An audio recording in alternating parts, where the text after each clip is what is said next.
Uh, Good evening, everyone. Thank you all so much for joining us tonight. My name is Jared Shabline, and I am the chair of the Lower Shore Progressive Caucus. Tonight, we have a very important town hall with a local candidate who's going to be running for, or who is running for mayor of Salisbury. Before we jump into it, I do want to give some brief updates. So we are the Lower Shore Progressive Caucus. We are a nonpartisan progressive organization that covers Wacomico, Worcester, Somerset, and Dorchester County.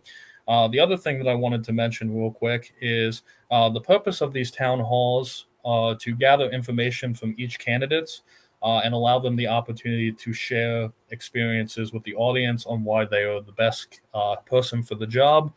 We also do other town halls with local community organizations and advocacy groups. I just want to note that a town hall is not an endorsement, it is a part of our endorsement process. The ultimate decision of who the Lower Shore Progressive Caucus endorses comes to our members, which will occur at a endorsement vote among members later this year. These town halls, in combination with our questionnaire, are just a way to educate the community so they can make an informed decision when it is time to vote. Uh, with that said, I have the privilege of introducing Jermichael Mitchell, who was born and raised here on the Eastern Shore, who serves as a father, a poet, an event coordinator, a life coach, a mentor, basketball coach, philanthropist, wow, I messed that up, a community and youth activist. Currently, Jermichael works as the director of youth diversion program for the Dream Alliance Incorporated. In this position, his passion for youth and community collide to achieve the ultimate goal of restoring, reviving, and uplifting the individuals he works with daily. Michael is the Jermichael is the co-founder and president of Kids Rock, Reaching Our Children, and Lady Rock basketball program, co-founder and vice president of the Extraordinary League of Gentlemen, co-founder and president of Salisbury Pride Lions Club. Jermichael also sits on countless boards and committees in the Salisbury community and surrounding areas as well. It is my pleasure to introduce a mayoral candidate for the city of Salisbury, Jermichael Mitchell. Good evening, Jermichael. How are you? I'm well. How are you today? I'm doing well. Thank you so much for joining with us and talking a little bit about your platform, why you're running. I know you do quite a bit of work in the community, so I'm sure folks are definitely going to want to hear um, a little bit more about that. Um, on that topic, do you mind if we play a clip? We actually have a clip for you and a question kind of on that topic. Yeah, of course. You consider yourself a community activist, Yeah, right? yeah, most Out definitely. of Salisbury. I'll say community activist and youth advocate. Youth advocate, yeah, yes. most definitely. Yeah. I like that. You've also been a big part of Extraordinary League of Gentlemen nonprofit organization. Shout out to Chucky Smiley, our president.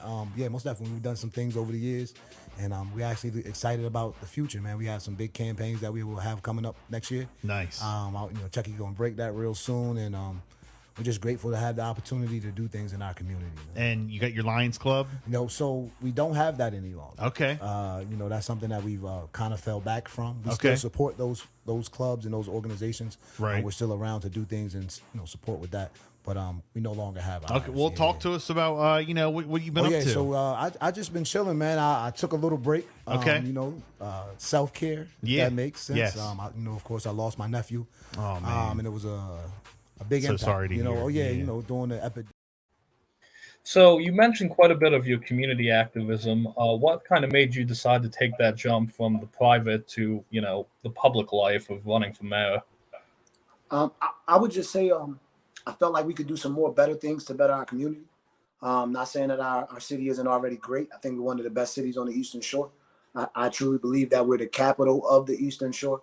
I just feel like when you go to certain neighborhoods, it's people that would tell you that in the last 8 to 9 years that they've been living in Salisbury, in their neighborhoods, nothing has truly happened or taken place that they feel the growth of Salisbury. But again, we can see the growth. We know of things that are growing. But in certain neighborhoods, people would tell you that they haven't seen that same growth in their neighborhood. So I feel like I can kind of sort of put myself in a position to help put that growth not only in the areas that's already growing and continue that, but also try to grow some more things in our community because we've been a part of projects that are right now sustainable in our community. Okay, so you touched a little bit on that question, but the second question we really have is, what are some of your, goals for the city of Salisbury if you were to be elected mayor? Yeah, so we have 6 champions that we believe will continue the growth of Salisbury. Our 6 champions are in any specific order, but we have economical development. We will continue the economical development of the city of Salisbury. We will focus on neighborhood and housing. Housing is going crazy right now. We will try to talk to the county exec and other people on the state level to try to put some capping on those landlords who are able to have those extreme pricing gouges but haven't updated their homes. Public safety, of course, we have to continue to keep our city safe. We've done a great job of that over the time period. Of course, our chief is no longer going to be with us, if I'm not mistaken. And we would have to find someone, and I believe there's a search that'll be going on. But we'd have to do some more community policing. We would have to get back to what it used to be. When I was a child, there were several programs that the police were involved with where there was more community policing and not just showing up, when something bad happened. Transportation and infrastructure. Transportation is big, key, vital. I think a lot of people are disgruntled about the bike lanes that are in our community right now. We spent a lot of money on those bike lanes, but I believe that we have to come up with some form of transportation to get people around our city other than just bike lanes. And we have some vehicles that we have access to that can be utilized to put forth some effort in a transportation format where people can get around our city and easily access things like downtown and other areas. We would also talk about true transparency. I was an employee of the city for 2 years, left on my own terms. Nothing bad to say. But I saw a lot of things, heard a lot of things. It was a part of a lot of things. And in that opportunity, I was able to grow and see that sometimes we need to be way more transparent than we are about things that go on in our city, in our employment of people, and in our process of trying to make our city better. And then I truly believe in diversity and inclusion, which means we would have to truly start making sure that downtown offices, downtown positions, and that become open are also appointed and directed towards the other populations that are in our community, such as our Spanish and Latino population, such as our Haitian Creole population, such as our Korean population. I would say if you go downtown, you do not see those positions filled, such as directors, such as supervisors, sometimes such as employees, where they are actually hiring those people at a rate that should be higher for the amount of people that are in our community as well. So those would be our 6 champions that we feel would truly help us successfully continue to grow the city, but also impact those neighborhoods that have missed out. Speaking of that, Salisbury is kind of in an interesting position. It's currently in a transition period following Mayor Day becoming Secretary of Housing and Community Development. And there are several ongoing projects and priorities. We actually have a second clip, if we can go ahead and play that real fast. They would tell you that in the last 9 years, and this is no knock to Jake Day or the city administration, but they would tell you in the last 9 years, nothing in their community has grown. Right, we got this big high-rise building that's beautiful. I love it. I toured it. Ross? Yeah, I've toured it. I love it for young entrepreneurs and college students. That's what Absolutely. It's for. It's a blessing. It's a blessing to our city. Right. We continue to grow downtown and have festivals and street changes and all of these beautiful things. That beautiful amphitheater, all of these beautiful cultural festivals and things that they have. Right. But if you go to one of those minority neighborhoods, I think those people would tell you that nothing in there has changed. And we had grown. We had community centers. I was a part of that. Right. We had 2 beautiful community street, Newton Street and Short Street community centers that are accessible to the community. I would just say that if you look at other areas of the neighborhood, there's ways we can enhance and we can heal and grow.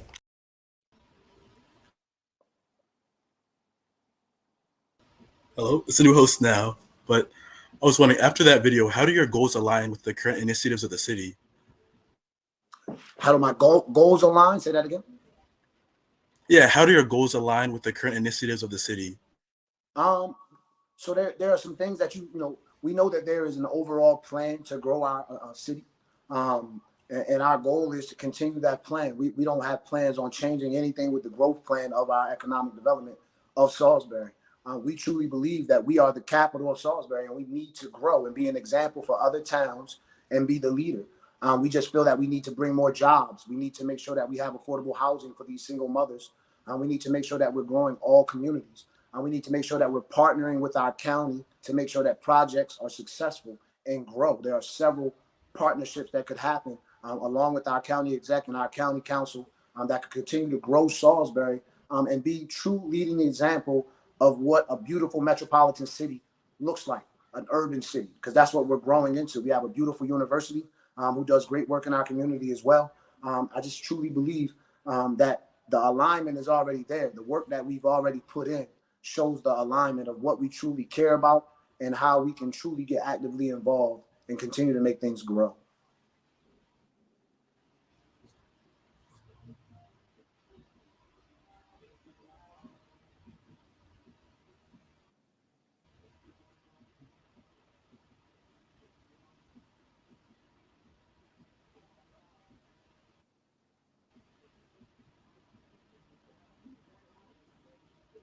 All right. And then your slogan, true inclusion, leaving no one is statement. So who are you speaking to in that slogan? In that slogan, I'm speaking to those people who feel left behind in our communities. I just left the YMCA, a beautiful project the county has put together, the courts at Harmon Field. People are ecstatic about the project. But again, when you talk to them about projects that are being done in their neighborhood, they want to know what's next. They want to know what's going on at certain parks that are owned by the city. They want to know what's going on in their neighborhood, what's coming next, what new community centers might be opening. So our objective and who we're speaking to are those people who truly don't feel included, right? Where is there a Spanish community center, right? Where is there a place that's cultural where all people can go to get access to information? You think about the one-stop job market. Think about how far that is away from the city of Salisbury, right? That's further out in the county now. And they're moving other amenities outside of reach of people in walking distance. Again, we say transportation is a big issue, right? Where can a person go to get some true access besides our library to be around people who look like them?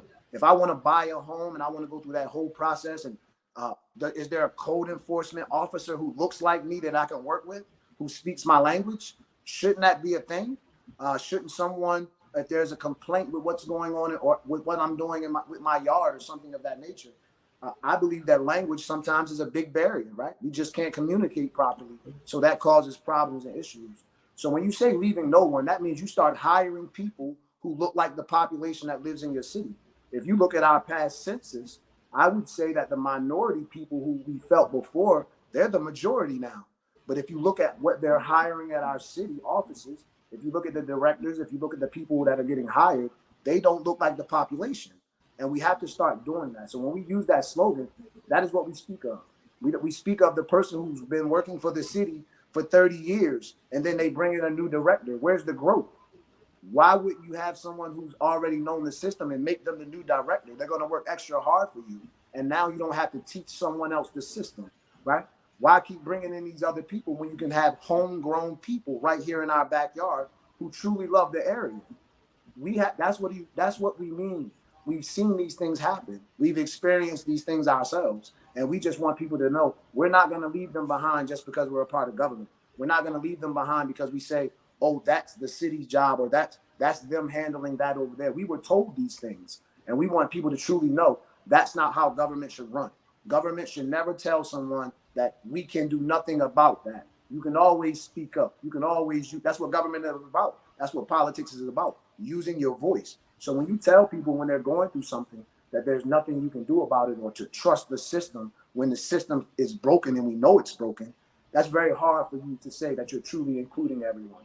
That's very hard for you to say that you're not leaving people behind.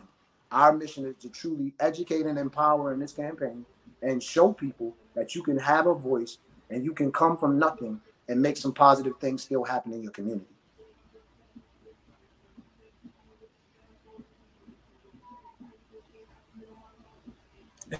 And before we ask the next question, I'm going to hop in of the caucus.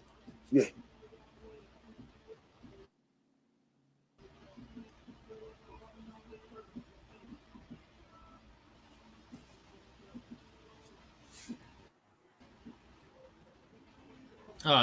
Looks like issues with his internet, so I'm going to go ahead and take over. Sorry about the weird transition. You know how technology No, it's all good. is. It's all good. Technology sometimes. Oh, yeah. So our next question actually comes from Marie. She asked, do you feel there is any gentrification going on in Salisbury? I believe gentrification happens everywhere, if that makes sense, especially with the price gouging right now. If you think about the neighborhoods, if you go to certain neighborhoods, for the price of the home, for the upkeeping of the home and these things, the price that a person would have to pay to rent to live on Westover Hill right now, or Delaware Avenue, and some of those areas that normally would be affordable housing for people, has been tremendously skyrocketed. So if I can no longer afford to live in those areas that were usually considered minority areas, if I can no longer afford to live in that area, what must I do as a person, right? Now you start losing people to other towns. And when you start losing people to towns, of course, people come in, people buy houses, people start development, right? This happens all over, especially when cities grow.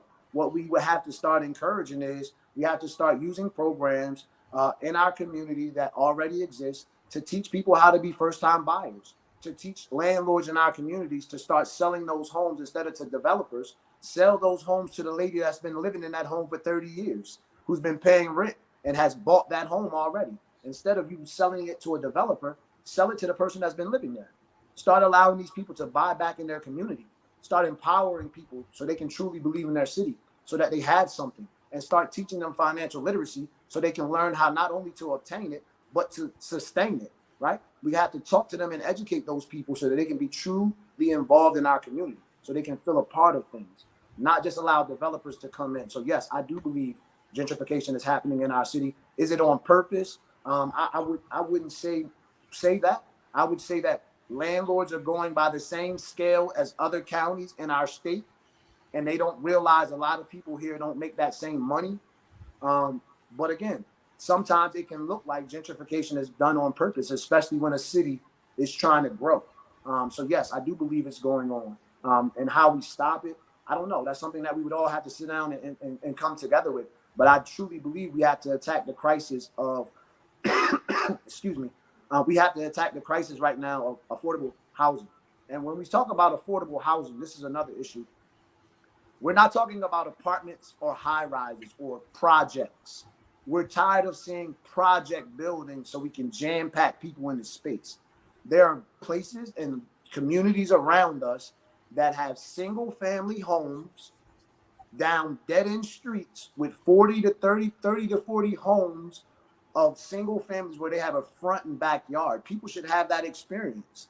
People should be able to experience living in a home, not just a high rise where we're packing people into things. So I feel like developers have to start coming in with other game plans than just high rises in our communities and apartment complexes and things of that nature. But gentrification is truly happening. What is happening is we're building high rises, projects. We just don't call them that anymore. And we're jam packing people with subsidized housing in those projects. And then, what happens in those areas, they become considered bad. We start looking down and frown upon those areas after a while.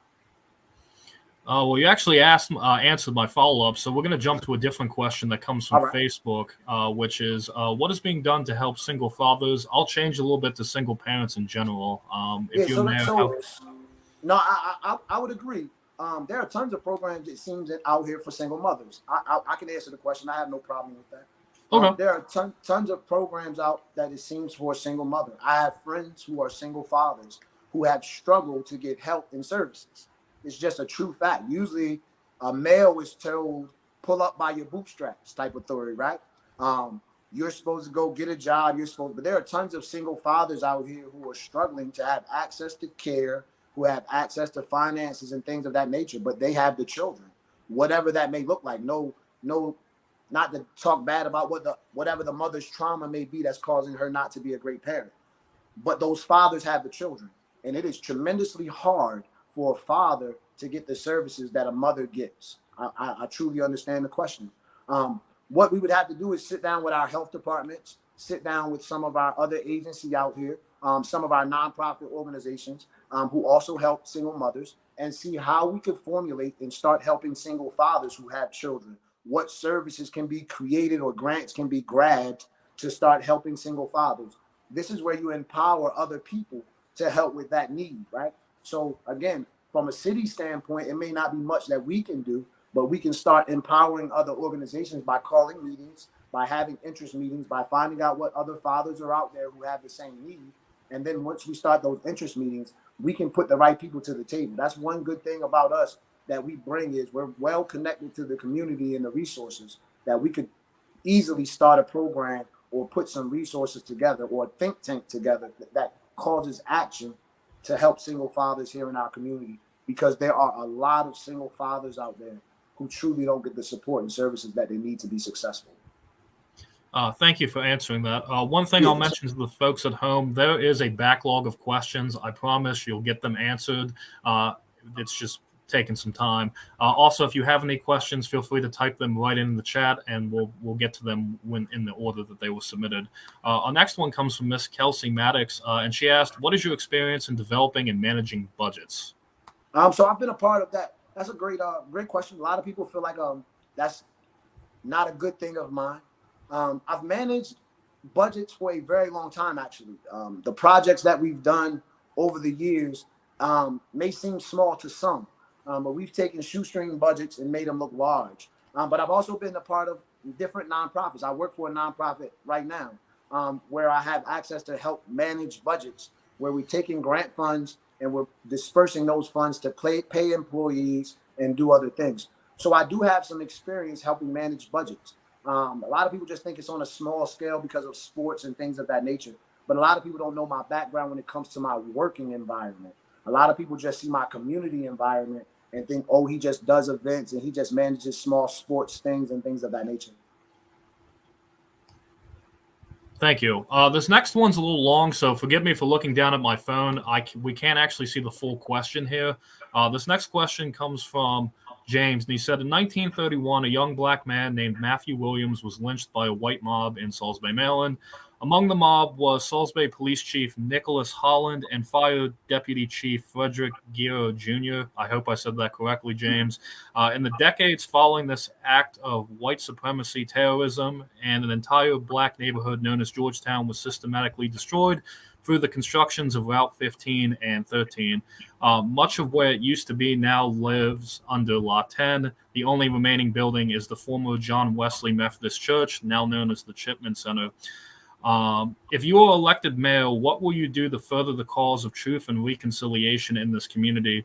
What role do you feel the local government have in owning up to their complicity both then and now? I would say the role is to empower people such as the gentleman who asked the question, and the organizations that are in our community. Again, sometimes we can't make people own up for something that has happened in the past, even though it happens. We need them to acknowledge that it did happen and those people that were involved, and that wasn't right. And then moving forward, again, what they do is they put up plaques. They talk about these people. They give tours. They have access to different information that they can provide to other people in our community. Reconciliation, man, is very hard because when you're taking city funds, it's hard to do different projects without the vote of the city council. So everyone has to agree upon that, right, for it to happen. And it has to also be, right, a need of all people. So you would have to get a lot of people together to start pushing those projects forward to have the city council vote upon that if it's brought up. So it's just one of those things where we continue the community push. We continue to empower community partners to do what they're already doing in our community, but just make sure that that's verbalized. I don't think it's talked about enough what some people are out here doing to make sure that situations like what the question was asked about, the lynching, are talked about, are known, that they have markers, and that things are truly understood of who truly was involved in that history, and how deep that goes, and the understanding of sometimes some people feel today that things like that could still occur. It's just factual matters. So I just feel like you continue to empower organizations who are already actively involved in that work to continue doing what they're doing, but just amplify it to the 10 powers. Thank you for answering that. kind of follow up on that question is you mentioned the importance of working with the city council. As someone who is running against someone who's been on the city council, say you get elected, how will you develop and foster a relationship with the city council to, make sure there's harmony and get things done? Yeah, I mean, we have a job to do. We're professionals. I think people are professionals, right? I personally don't think we elect officials who are emotional. I think that people understand when you close that door and there's a session and you have to get work done, then you have to focus on the job. You have to do what has to be done. Personal feelings go out the window, which I don't have any personal feelings, foe, friend, or anything of that nature. But I feel like when you're elected to do a job, your job is to focus on that job. So of course, I would always be willing and able to work with anyone who's elected, because again, some of those people are also going up against other candidates who will, put their name in the hat sooner or later. But that may change. That council may not look the same. So that's one of the other things. You just have to be willing to work with anyone who's willing to better your community. I think at times people get lost in politics. I was told by a mentee of mine, a woman who I love dearly. She said, when you get actively involved in politics, always remember, politics is the experience. Your job is to better government. So as long as we always understand that our job is to better the government locally, I can work with anyone who's willing to better our government, no matter what that looks like. Thank you. Our next question comes from Facebook, and this should actually be right up your alleyway as a coach and youth leader. It says, what are your thoughts about offering year-round and summer mentorship programs for young kids that come from single-parent homes or as homes in general? And what can the city of Salisbury, as mayor, what can you do to work on that issue? I think one of the biggest pieces, and we've said this for a very, very long time, is access to resources. There are tons of resources out here right now with mentoring programs of positive males, actually, because a lot of times people ask for males who are actively involved. There are tons of resources. I truly feel like the city of Salisbury should have a resource link. Every nonprofit in our community who has access to mentoring or sports or whatever that may be, poetry, writing, reading clubs, you should have access to a link on the city website that all you do is click that link, and whatever it is that you're looking for, the index says that. If it's martial arts, if it's mentoring, if it's a book club, whatever that may look like. There are tons of nonprofits out here. So as mayor, I would make sure that there was some sort of link, right? Because that's truly the problem. Everybody isn't connected on social media. It usually goes who you hang around or who you're around or what you talk about through your phone, because your phones are listening and your algorithms are playing a part in that as well. Usually that's what you see, the ads you see, the information you see, that's what you see through social media. But there are tons of people out here, and I could name a few right now. There are tons of mentors out here. There are tons of programs out here. People just aren't connected. So the city and the county and other people just have to do a better job, not only of promoting those programs, but making sure the information gets in the right hands. That's very vital and important. And I think a lot of times, one of the key things that we used to do when we worked for the city were neighborhood walks. And when we did those neighborhood walks, we made sure we had vital information in our hands for those people, right? So when you go to a neighborhood, the information that you're passing out should be information about mentoring, summer programming, especially right now with us about to have a summer, right? We don't want nothing crazy to happen. The city should be one of the main people promoting positive youth events, positive youth engagement. They should be going door to door with this information and making sure on the city website it's posted for free to all organizations who are willing to send in that information. Thank you. Our next question, Tyler, do you mind putting it? Okay, there we go. Can you go back to the first one? I know it was a two. Yeah. Can I ask Mr. Mitchell how he intends to uphold the rights of LGBTQ people as mayor, particularly LGBTQ youth, specifically Black, Asian, Latino, LGBTQ youth in our community? And that comes from Michael K. Wallace on Facebook. Yeah, so I think all youth are important. We don't try to classify any specific groups. We try to make sure that all safe places are safe for all youth. So those youth would already be included in specific programming. There are tons of support groups out here specifically for youth. I can name a few but I think you guys know several who specifically cater to youth. I think our job is to make sure that we continue to empower those organizations that are already in existence to keep doing what they're doing.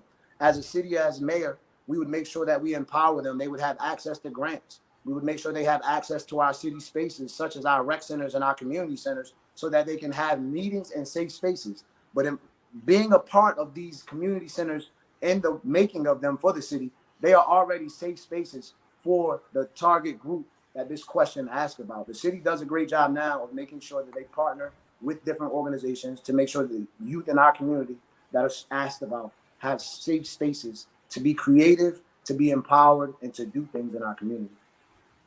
So we would just enhance that.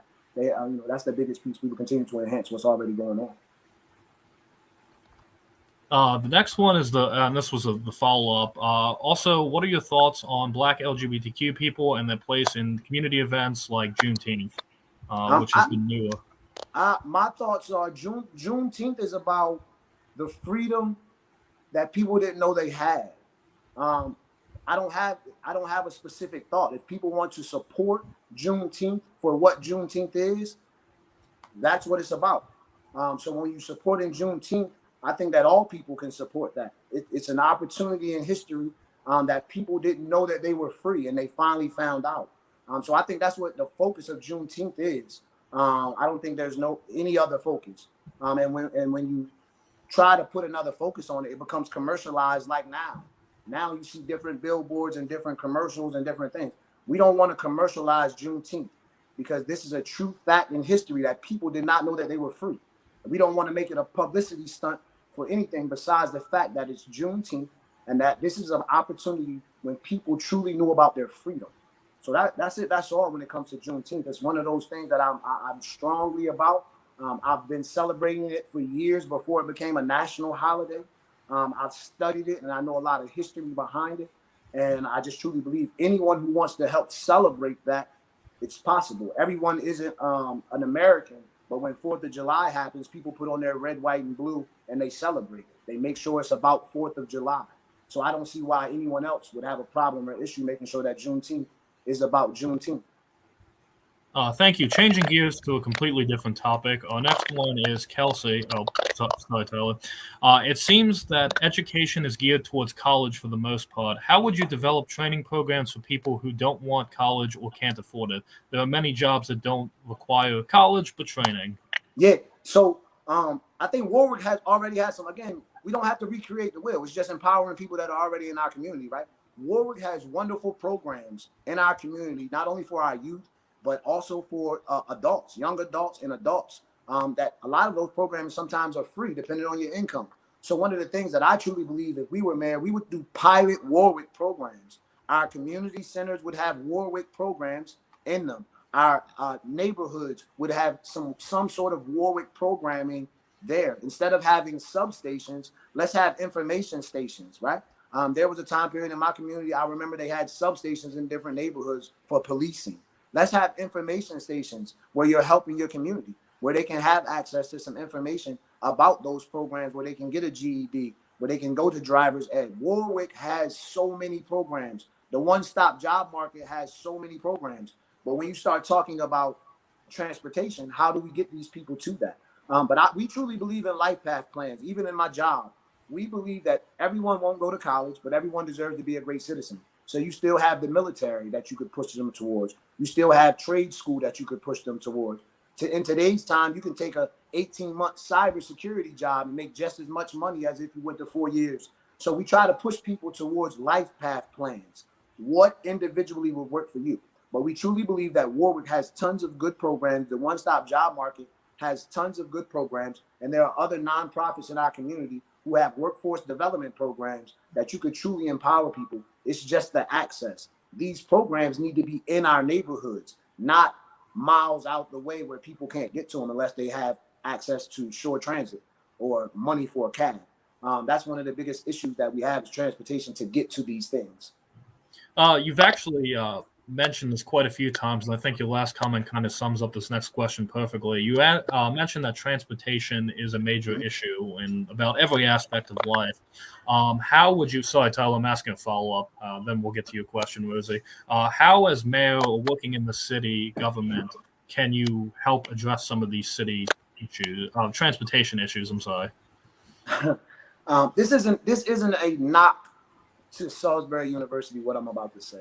But we would all agree that on Thursday, Friday, and Saturday, during certain time periods of the year, there's a trolley that goes from Brew River in the downtown area to the SU area. All right. So if we were able to map out how that trolley runs, and we have access to 3 MTA buses and 2 more trolleys, if I'm not mistaken, or at least 1 more trolley, why wouldn't we be able to map out access points around our city using those 5 to 6 transportation vehicles that sit at our city yard? I truly believe we need to take some funds and access or ask for some funds from state level or federal level to start accessing that. We just got $12 million to start redoing some more of our sidewalks. They've done a wonderful job redoing our sidewalks throughout the city. So if we're redoing our sidewalks, let's start providing some transportation for people to access at those sidewalks, not just walk around our city. But if you can put together a program, a trolley that takes SU students safely from the bars downtown back to SU and their dorms and their apartment complexes, then we can sit down and map out where those same transportation vehicles who take those SU students to SU's spaces can help get access around our city. So that's how I would sit down. We would sit down and formulate routes with those vehicles and hire drivers and try to empower drivers. Again, CDLs is another trade. Empower some people from your community. Empower some people that already work for the city to start driving those buses and have some routes. Thank you for that. Rosie, I'm sorry to cut your question off there. I just knew transportation came up, and I didn't want to ask it again later when it made less sense. Rosie asked, how would you extend better access to resources in Salisbury for people in the disability community? When you say access, is that access to buildings? Is that access to space? It really would mean, what would that be access to? I truly believe in the meetings that I am in, people always try to keep people with disabilities in mind, especially when it comes to access to space. But it all depends on what you're asking access for. If it's access to resources, we would have to continue to push them towards the resources that are out there, again, for our community. Working within these silos and working in the community and different communities, there are tons, I can't say it enough, there are tons of resources in our community. People are just untapped. She said, I saw. She said, yeah, okay, sorry. So there are devices, there are different things around in our communities, especially when you go to cities, right, that help the deaf. There's certain devices, there's certain buildings, there's certain opportunities. I truly feel, because I have an autistic, I'll speak on autism. I have an autistic cousin, and I truly feel like the more of these people who need access to information and resources have to start groups and meetings together so that each one of them can help support one another on how to make things better. And then these groups and silos can come to the government, can come to these other organizations and tell us what they need. If there are some needs that aren't already met in our community for the deaf community, then the government should know about that so that they can get with whoever needs to be gotten with to make sure that they have access to everything else like normal people would, to make their life accessible and easy in our city. Thank you, Rosie, for clarifying your question, and thank you, Jermichael, for answering it. Yeah. Tyler, what is the next question? So I know, like I said, folks, we have quite a few questions coming in from 3 different platforms, so stay with us as we try and get everything answered. Nicole Hollywood mentions not all programs are inclusive to all. What specifically is your plan to make sure these safe spaces are inclusive to LGBTQ youth who often face marginalization? I would ask Nicole to give me an example of a program that's not inclusive. That would be my question back, and then I can answer. Give me a program that's not inclusive to LGBTQIA youth, and then I could truly answer that question. Okay. Yeah. If Nicole could do that, tell me of a program in our community that's not inclusive to that specific group of youth. Nicole, if you're still listening, if you can clarify, and then we'll jump to a next question. If she could come back, I would love to answer that question, but I would need to know of what programs aren't inclusive that she speaks of. The next question comes from YouTube. I'm sorry, I'm not going to butcher your name, so I'm not going to attempt to say it. As someone who is calling for current city officials to cut spending, these programs you mentioned require large amounts of funding. How are you planning to pay for these programs? Which programs that we've spoken of cost large amounts of funding? Jared, he would have to be specific about which programs. Yeah, I'm not sure. Yeah, I don't think we've spoken about any specific programs. But to answer the question, there are tons of access. Governor Westmore right now has access to tons of funds, especially, let's say, mental health, for one instance. There are tons of funds coming down the pipeline to help empower youth with mental health. So we would reach out and continue to work with our state level officials and our federal officials to find what those grants are out there. And we know grants can be specific at times, to truly go and make these things happen. And the door-to-door program you suggested. Oh, so again, there's not that's already in the funding. Again, like I said, when we worked for the city, door-to-door was a thing that my boss at the time we did already. It was kind of mandatory. We were told that in the budget there was already funds, because it doesn't take money. There's already access to funds for promotional and marketing purposes. So that door-to-door service is a service that has already been done in the past several times. And some people on here would be a part of that. I believe we have the follow-up from Nicole. She asked, there are many programs that are not inclusive to all. For example, many sports or after-school programs are not gender inclusive. Yeah, that's too broad for me, Jared, because I think I work with after-school programs, and I see that community at those after-school programs. I'm involved in sports. I see those kids involved in sports. So that's why I'm saying, like, I'm out here involved in programming. So she would have to be very specific to what programming is not allowing kids. The only thing I could think of that she's talking about would be transgender kids. If a transgender kid being able to run track with females, like I don't know. And again, I can't think the city would have access. That would be more of a county issue if it has to do with schools. But I can't think of a program out here that doesn't allow all people to come openly to whatever they are in today's society. I can't think of a program. Like I said, I'm actively involved in sports. I'm actively involved in after-school programs at different schools. All kids are included and allowed to come and be who they are. Thank you. The next, so we do have some clarification on the program. You mentioned the transportation program. Okay, so yeah. Okay, yeah. So again, there are state funds. State funds come.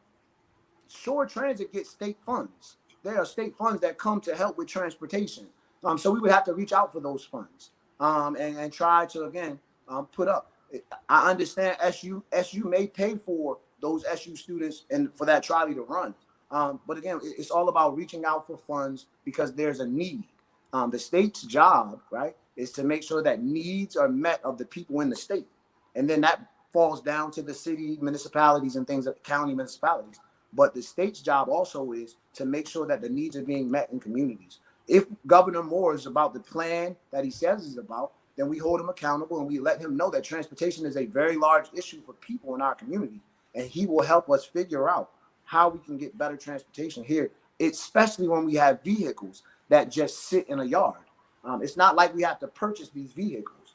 The program would only have to pay, again, the salaries, right, and pay for fuel. Which again, some of that cost would be offset by the fees that would be collected. It would run just like the Shore Transit would run. And again, I don't know how that runs. I can't tell you, but it's been running for a very long time, whether on fumes or not. We would have to figure out how that runs and try to do something similar for the city of Salisbury instead of just the Tri-County area. Thank you for answering that. The last question we have. Thank him for clarifying. the last question we have, because we want to be respectful of your time and everyone's time, actually comes from Luke. Unfortunately, his internet was not cooperating tonight. He says, as mayor, would you consider cutting off the county from city fund services such as fire and EMT, which they get when city residents are double taxed for? I'm sure you're familiar with the current fire service agreement issue. Yeah. I think we could come to I truly believe that we could sit down and come to a professional agreement where, and we have to also truly understand that taxes have not been raised in our city for a very long time. I truly believe that we're dealing with the effect of that. And I'm not saying that they should be drastic. From my conversations with other people in different areas when it comes to this, to our situation specifically, over time, taxes are supposed to gradually increase a little bit.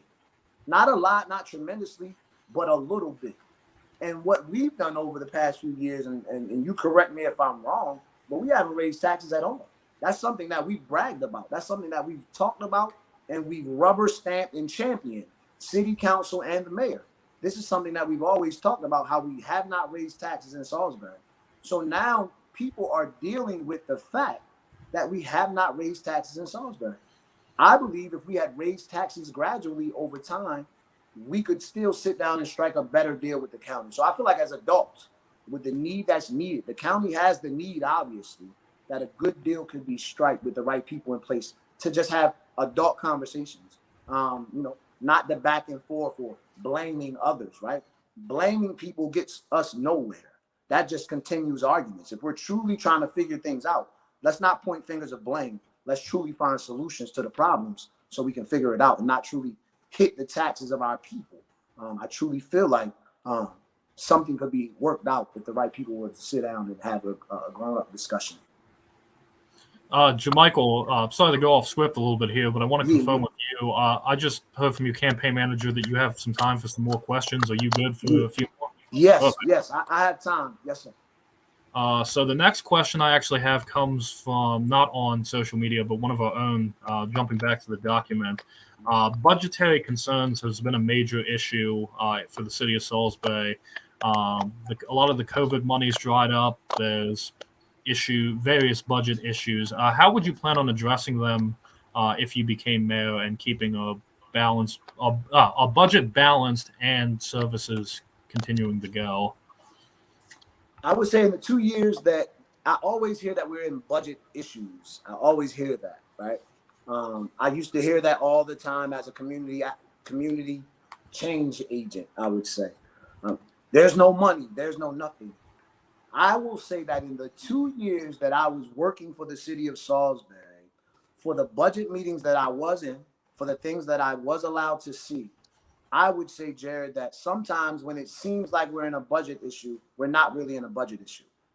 I would say that sometimes there's tons of funds left over in different departments or other areas where we over budget in other areas. And a lot of times we don't talk about those funds.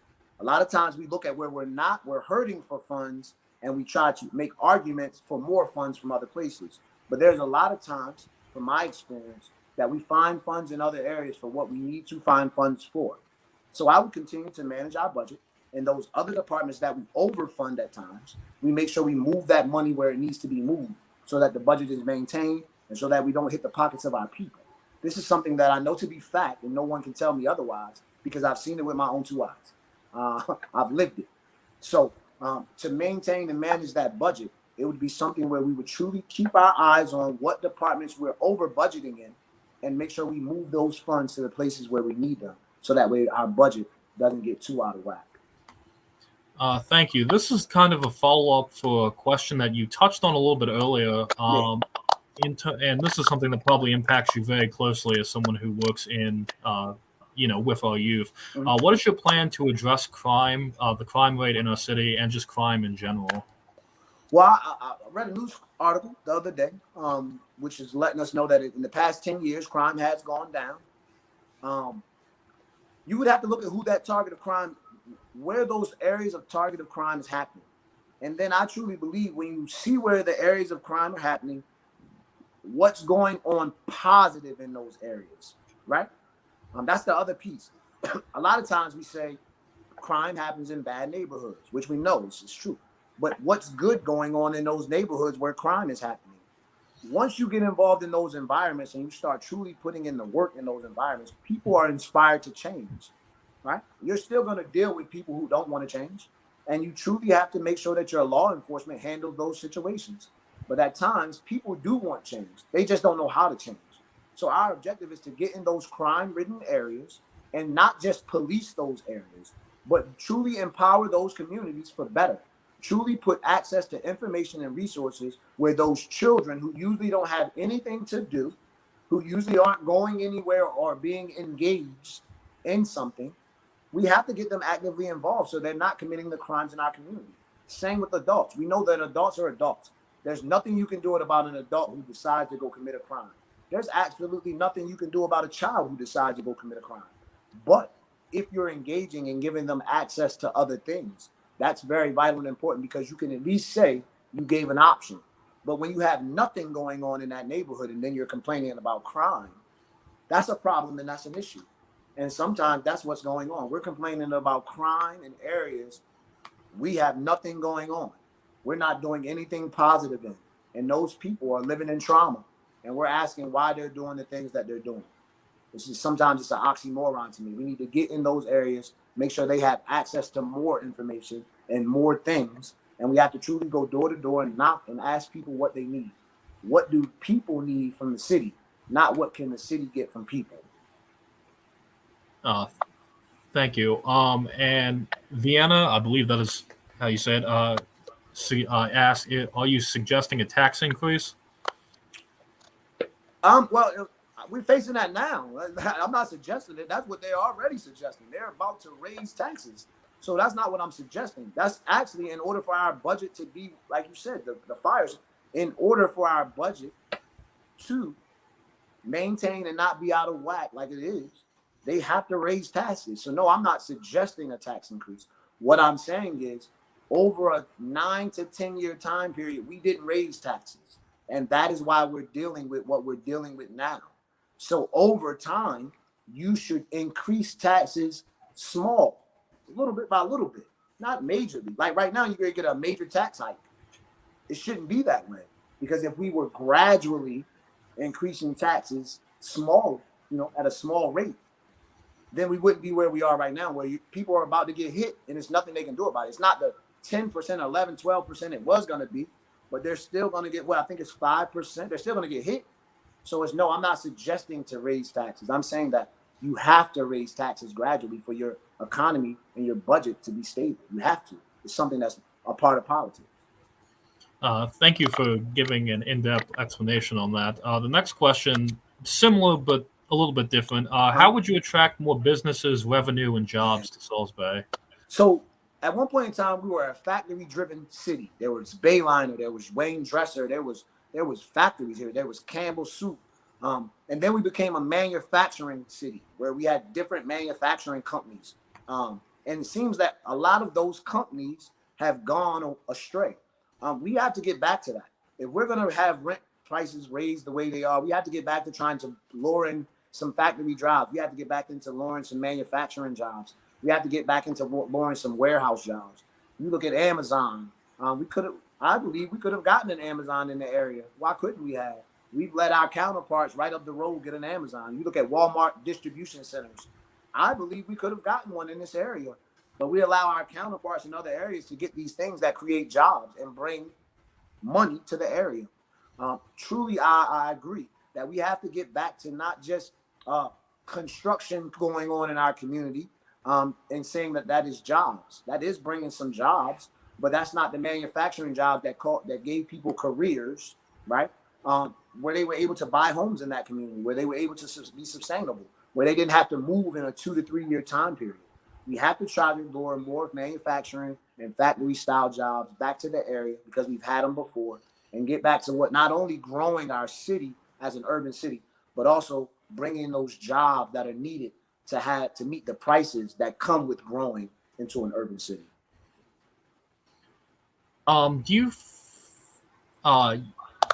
The next question. Okay, here we go. You're pushing against development, but it also looks to bring in new industry. Isn't this a contradiction? We haven't pushed against development. not once in this conversation have we said anything against development. We believe our city is truly developing beautifully. So we haven't pushed against development. What we've said is that we also need to develop our communities. We believe that the development is needed. We want to be the capital of the Eastern Shore. Development is beautiful. The biggest piece is make sure that we're still doing things in those communities where the crime is considered to be bad. Make sure we're doing things in those communities where we know our children are suffering and going through trauma. That's what we're saying. We're not pushing against development. We would love development to continue.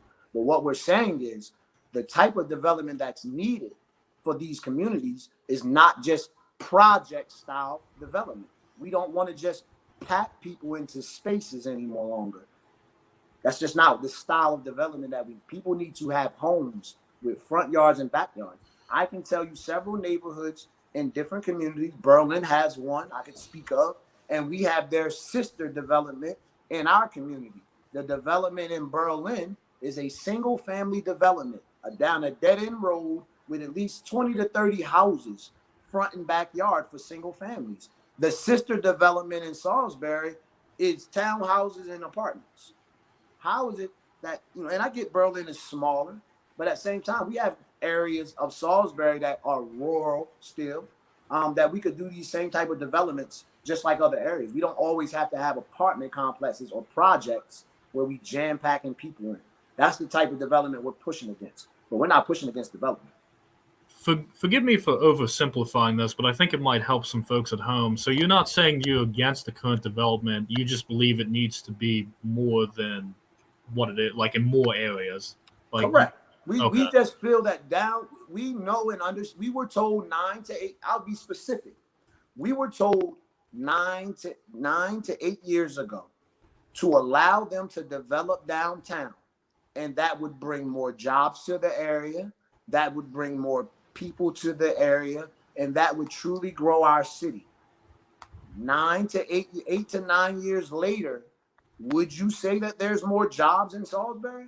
Would you say that, more people are coming? Yes, more people are coming, but the housing isn't affordable. So they're coming to the area, but they're not specifically coming to Salisbury. They're on the outskirts, but they utilize the services and access to information and stuff in Salisbury. So again, we're talking about not just developing downtown. We're talking about developing our communities as well and putting sustainable things in our communities. That's all we're saying. You kind of outlined a lot of your plans tonight. Do you see any potential roadblocks that, if you're elected, could be? I'll finish this question, then we'll jump to you, Ozzy. Do you see any potential roadblocks that might get in the way that might prevent some of these initiatives? I don't, because I think these are initiatives that could truly help enhance our city. No one that I've spoken with has said any of the 6 champions that we're trying to push are a bad idea, right? The current mayor, I don't know his initiatives, but Jake Day's initiatives was a 9-pillar program. We've knocked ours down to 6 because we feel like those 6 areas are very vital to the growth of Salisbury.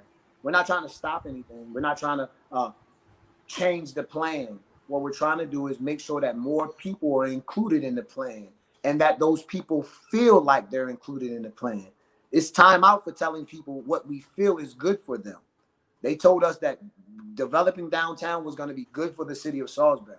I will tell you that several people in those other neighborhoods would say that trickle-down effect that was supposed to happen has not happened to their community.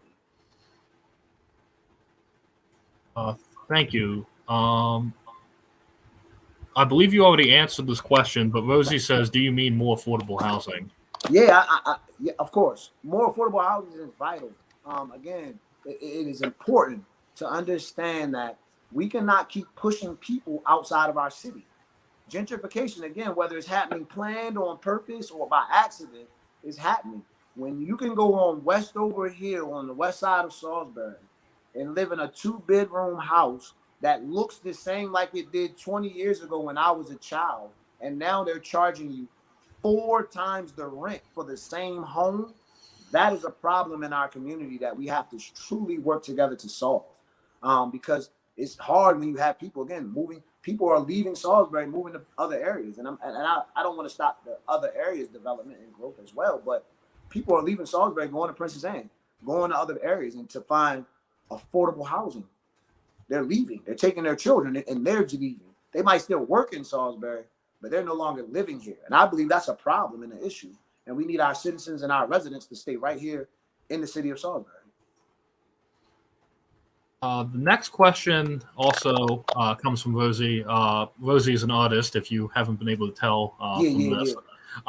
What is your plan? The city of Salisbury has invested quite a bit in the arts over the last couple of years. What is your plan for the arts in the city? Well, I'm in the arts. I love what the city of Salisbury has done. I truly believe in me and Kevin have spoken about this. You have an arts and entertainment district, but you don't have an arts, entertainment, and culture district. I believe if it's Korean Heritage Month, we should be flying Korean flags. I believe that when Haitian Flag Day happened, and it's Haitian Flag Month or Haitian Heritage Month, we should have their flag. I believe that downtown, if we're going to do it, should look very cultural, and everyone's flag should be flown. I believe art projects should be done all over the city, not just in specific areas. I believe artists should have the capability of doing all kinds of art projects. Of course, writing in the city, finding grants and funds. I've been a part of a couple of art projects, and the hardest piece is the funding. Because again, these artists are very talented, and we need to pay them their worth. You want an artist to do a great job, you got to pay them what they're worth. You can't bring an artist to the area and just be asking for favors. So a lot of times, artists don't want to do work or partner with certain municipalities because we're not paying them their work. So for the arts to continue to grow, there are grants. I'll say it all the time, and I'll continue to say it because I work in the nonprofit world. There are tons of grants out there to help grow arts of all sorts, whatever that looks like in our community. Besides just downtown, these arts need to happen in our communities. They need to be happening at our community centers. There should be art festivals at our community centers. Our youth should be able to come and broadcast their art and shows and talents in our community centers. I will say that, not every area has a community center. And that's also an issue. Every neighborhood should have one of those of some sort, a safe haven where youth can go to and feel safe and feel empowered by our city. Thank you. Marie asked, can the infrastructure support the development everyone seems to want? I'll add a little bit to that. And if not, how will you work to make sure the infrastructure can support some of the programs you're looking to do? So what I've learned in this process, man, is you're never going to make everyone happy, right? We could find the funds to support the infrastructure that we want. And you're going to have tons of people that still aren't satisfied and still aren't happy. Again, what people have to understand is there has been a plan laid out and mapped out for the city of Salisbury. If you don't know this, you should know that. And that plan has already been put in place. It's a development plan, right? So you need to go study that. A lot of people need to go study. It was put in the newspaper some years back, but there's a development plan for the city of Salisbury. I encourage all residents to go study that development plan because the job of the municipalities right now is to follow that plan, right? So our job would be to add on to what, in whatever way, whether that be grant funds or whatever that may be, of budgeting the right ways to that plan. We can't change that plan. That plan is written in stone. But our job is to continue to add on to that plan to make our city better. So I just truly, to answer that question, I don't think we'll ever make everyone happy. But can we make sure that we have the means and support to fund the infrastructure? Yes, it's in the plan, so the means will be there. It's just our job to make sure that we reach out for other grants and reach out to other situations through other funding to make sure that it happens on the other scale when it comes to the community-based things. Thank you for answering that question. Tyler, I'm not seeing any more questions on the YouTube, and we got through, or on the social media. I don't have any more as well. Does anyone have any other questions for Jermichael?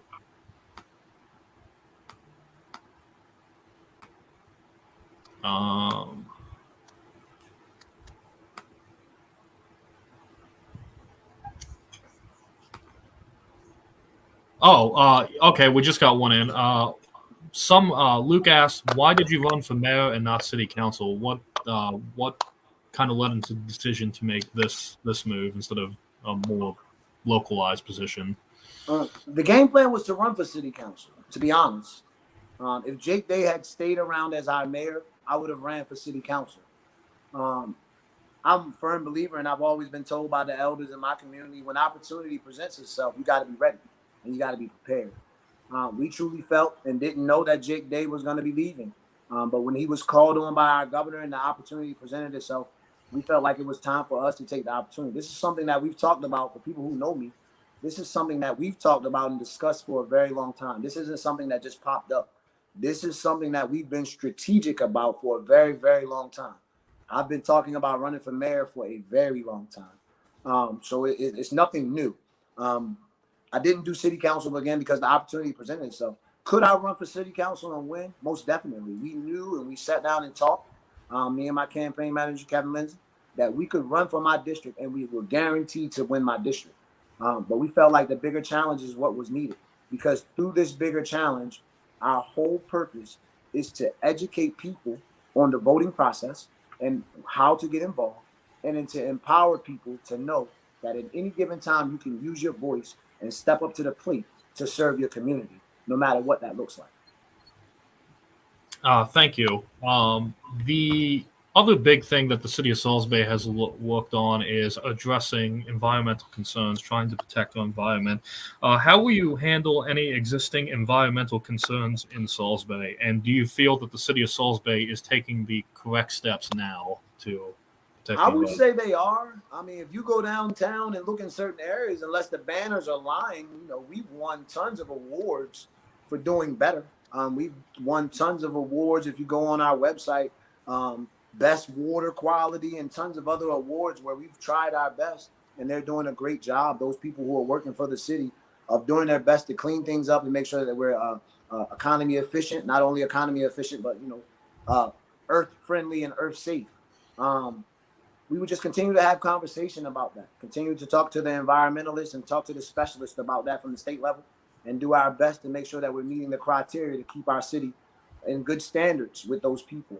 But we win awards all the time. Again, I worked for the city for 2 years, and I think our water company has won awards forever. I think we do a good job of cleanup, from my understanding, from the awards that we won. So I would have to go with that. We are doing a good job, and we would just try to continue and maintain that job and stay informed so we can continue to do so. Thank you. I hope you don't mind, but for the last question, do you mind taking a question from me? Nah, not at all. So obviously, you've mentioned earlier, the city of Salisbury is incredibly diverse. We have a Haitian community, we have a Korean community. We have every type of person you can possibly imagine. They live in our city.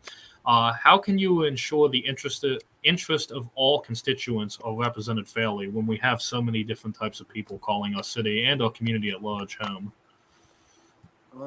I encourage people of all ethnicities to get actively involved in politics.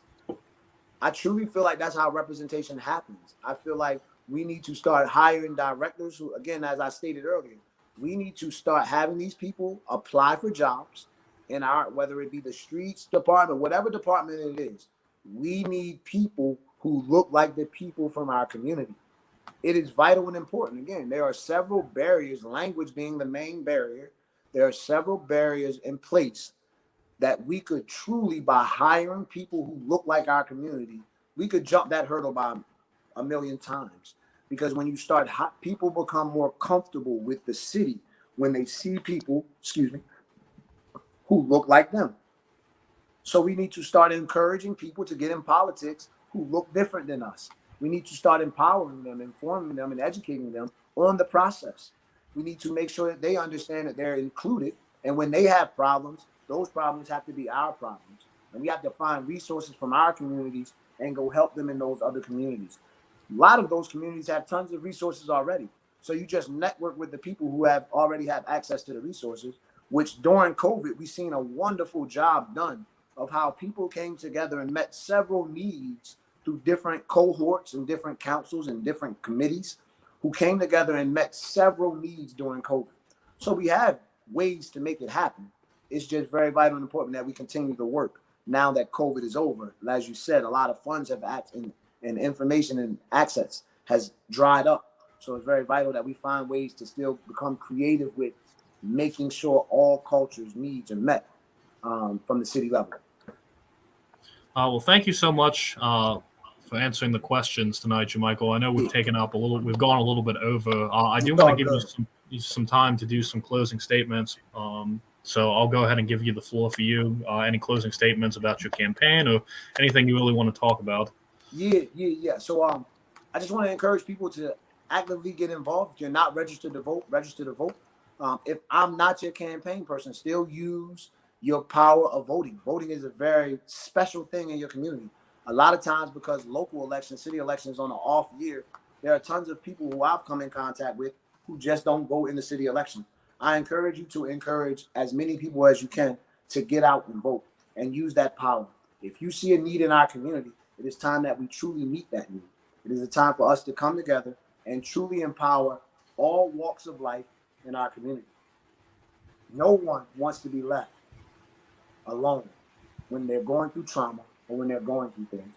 And we truly believe with the formula and the 6 champions that we have, that we can empower and keep continuing to grow our city and empower and educate those people around us in all neighborhoods and all walks of life. Thank you guys for your time. That's all.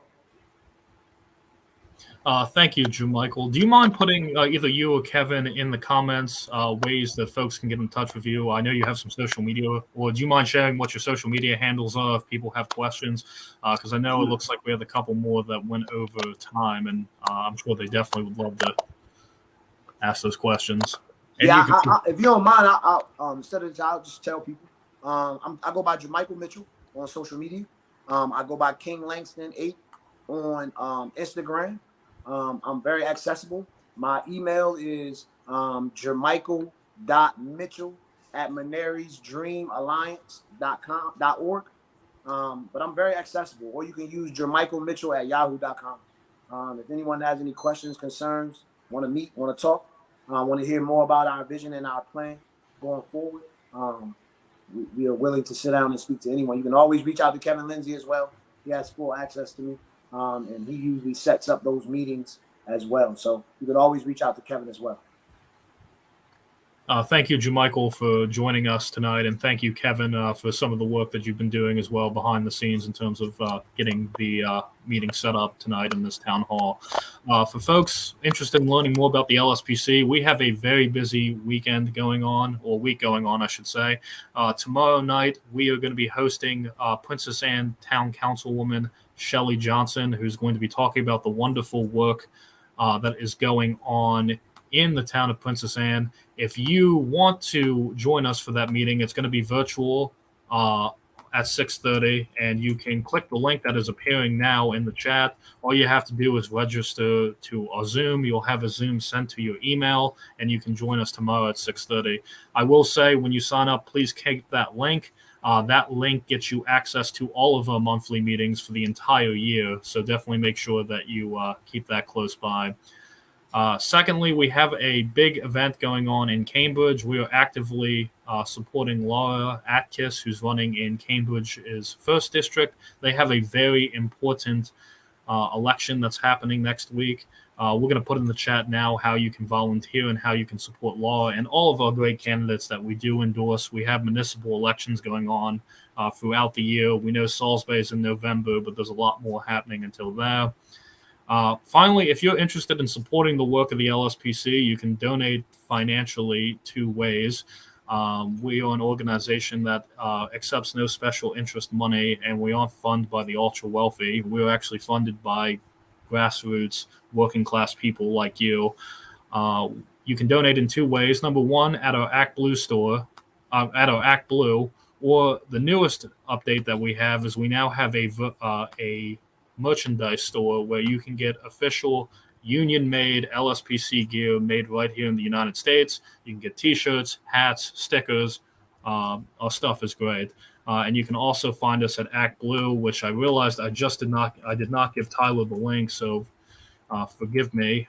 You can actually purchase your ticket to a joint fundraiser that we're having coming up on June the 15th with the Howard Progressive Project, and we are going to be talking about affordable housing. Every dollar raised stays right here on the Lower Eastern Shore, and it is used to help run our organization, register people to vote, do town halls like these, and the sort. So you can purchase your ticket to that great event in the link that was just posted. Thank you all so much for your time. I hope everyone has a wonderful evening, and we'll chat again soon. I hope to see you all tomorrow night. Have a wonderful evening.